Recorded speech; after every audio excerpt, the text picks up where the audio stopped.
Arestado sa Parañaque ang isang lalaking call center agent na nangikil umano para hindi ikalat ang masiselang larawan ng babaeng kakilala lamang niya.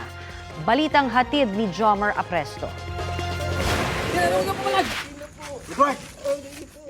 Huli sa ikinasang entrapment operation ng Southern Police District ang call center agent na ito na sangkot daw sa robbery extortion sa Parañaque City.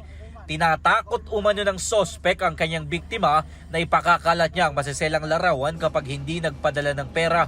Nagsumbong sa akin at sa pulis ang magulang ng isang bata, no, na itong batang ito ay nag-dating app at pagkatapos sa dating app, doon na lumabas ng hinihinga ng mga litrato, tapos doon nakipagkita, ginahasa, tapos hinihingan pa ng pera.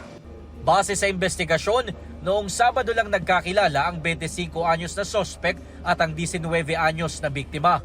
Kinabukasan, may nangyari na umano sa kanila hanggang sa nakapagpadala na ang biktima ng kanyang masiselang larawan sa sospek ayon sa pulisya.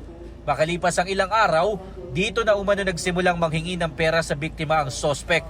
Ayon sa sospek, walang pamimilit sa nangyari sa kanila ng biktima. Hindi po, pareho po namin ginusto po. Hinatid ko pa nga po siya pa uwi. Sana maayos pa kasi hindi ko talaga intention na saktan siya or what. Like, nakipag-usap ako pero feeling ko mali yung paraan ko. Sisikapin naming kunan ng pahayag ang biktima.